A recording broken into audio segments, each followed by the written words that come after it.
Well, so we should tips here. Now, Netflix of the year had put out some pretty good stuff throughout the year 2025. So here is my official top 10 favorite Netflix originals of 25. Obviously, they have to be films that, either Netflix acquired or Netflix made, and all. It has to have obviously the Netflix logo from it. So don't be talking about films that that Netflix that just went on Netflix, whatever. These all have to obviously be Netflix films. So here is my official top 10. All right, coming in at number 10 is Tyler Perry's Straw. Tyler Perry sometimes could be a hit and miss once in a while. I actually don't mind his Medea films. Like, I did not mind the recent one he just did, Destination Wedding. I don't think it's the best out of the all Medeas, but I still had fun time with that one.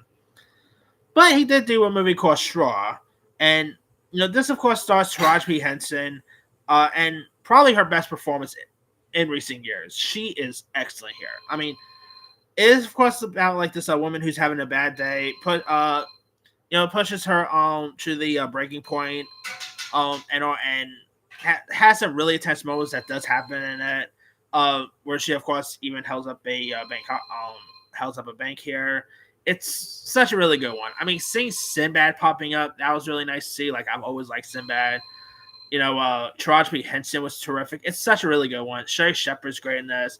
If you guys have not seen it, I know people are always turned off by Tyler Perry and stuff.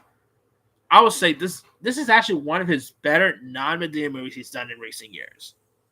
It's a really good one. I mean, highly recommend that. All right. Coming in at number 9 is Richard Linklater's Nouvelle Vague.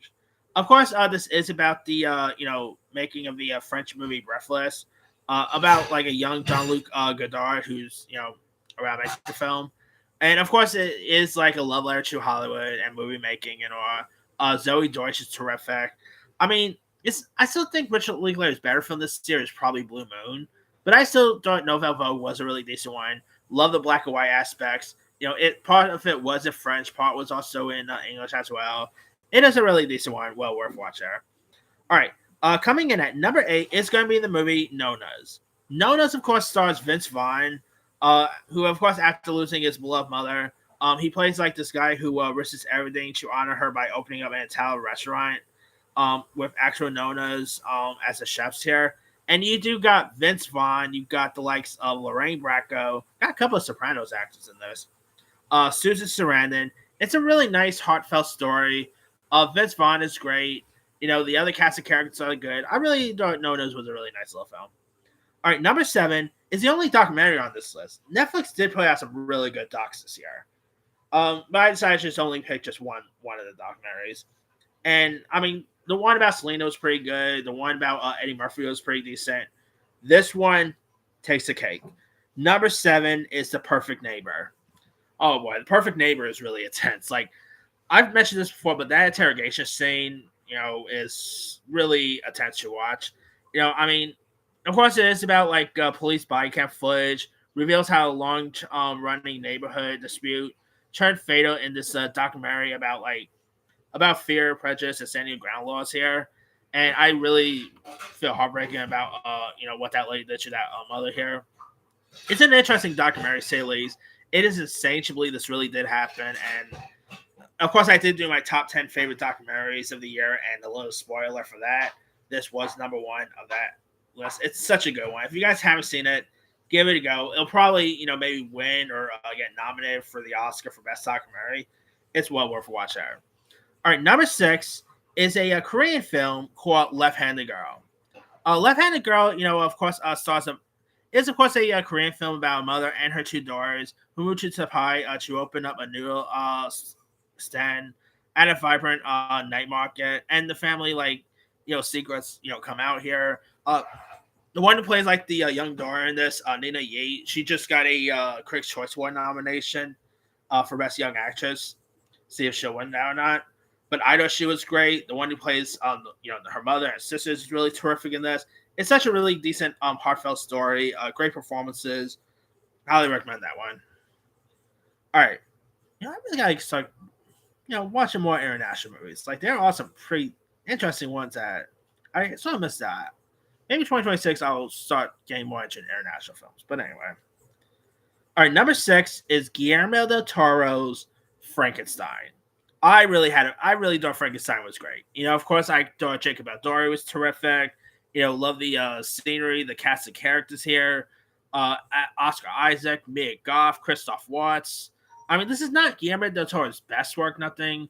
I mean, you know what? I feel like if I was to have seen this one in theaters rather than straight up on Netflix, I feel like I probably would have put it a little higher.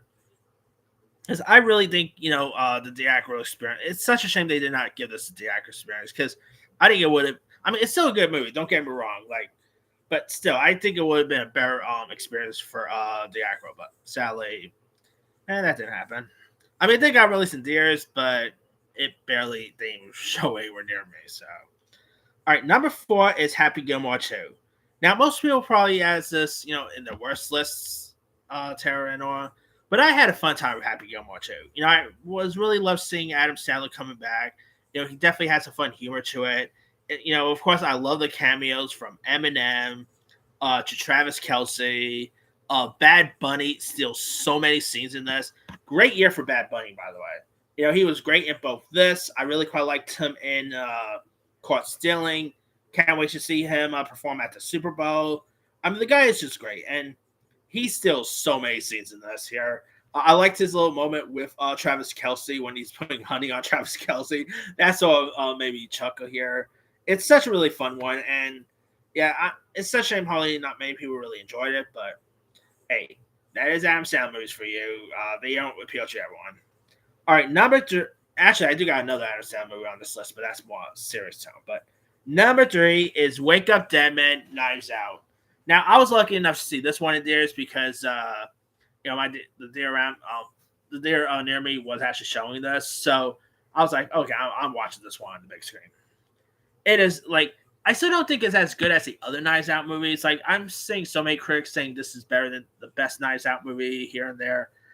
I'm still not really, and to be honest, I'm not really that outraged to say it's the best out of the franchise. But I admit, I think the best is actually the second one. Glass Onion. I think the Glass Onion is the best out of them.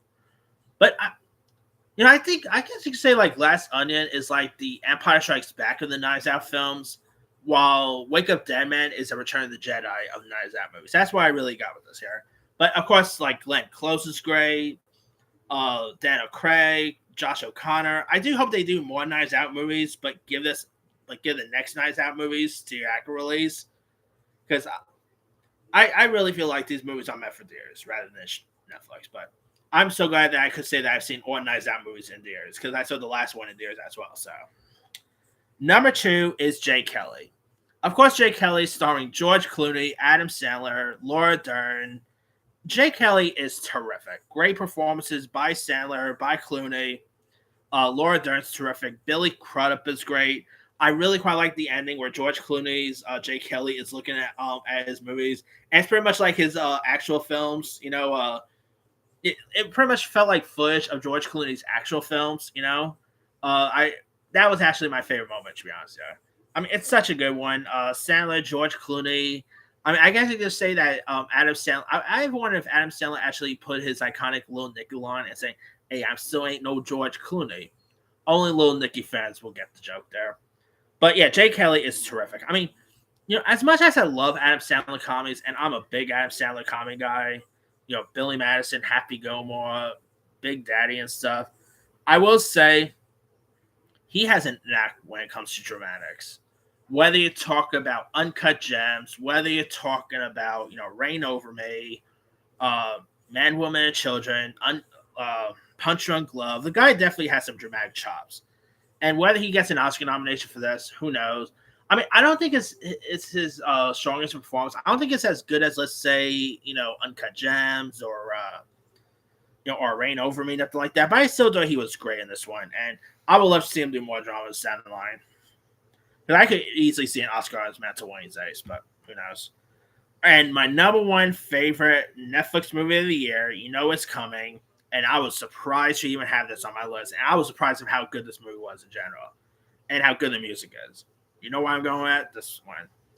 Number 1 is K-Pop Demon Hunters. This movie was a surprise. Of course, I did do my top 10 most surprised films of the year. And K-Pop Demon Hunters was number 1 on that list. I did not expect you to really enjoy this as much as I did. Because I don't dislike the music. Don't get me wrong, but I've never like been a huge K-pop guy. I mean, I've listened to Blackpink here and there, but it's not really my go-to music. This movie actually made me become a little bit of a fan of K-pop now.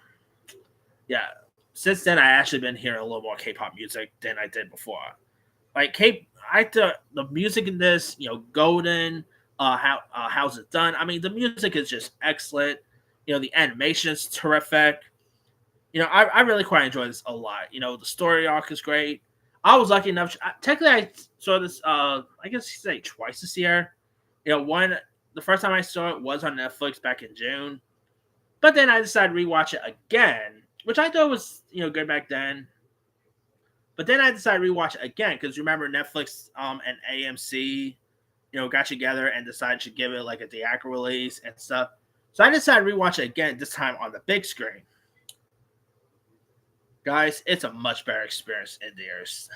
Like, I mean, my theater was even packed, by the way. Like this, this is a film that was already released on Netflix free. You could just watch it, blah, blah, blah.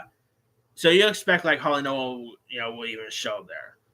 My theater was actually packed when, like, it shows that people really want to see these things on the big screen. And the sing-along version was pretty fun. I mean, yeah, to me, of course, K-pop Demon Hunters is also my favorite anime film of the year. Did my top 10 favorite Sony movies. It's also my favorite Sony film of the year. It is that good. And of course, obviously, we do got the sequel coming out. It's unfortunate we got to wait till 2029, but it is what it's like. I mean, makes sense. Like, the animation, from the looks of it, does take pretty long to make. So, yeah.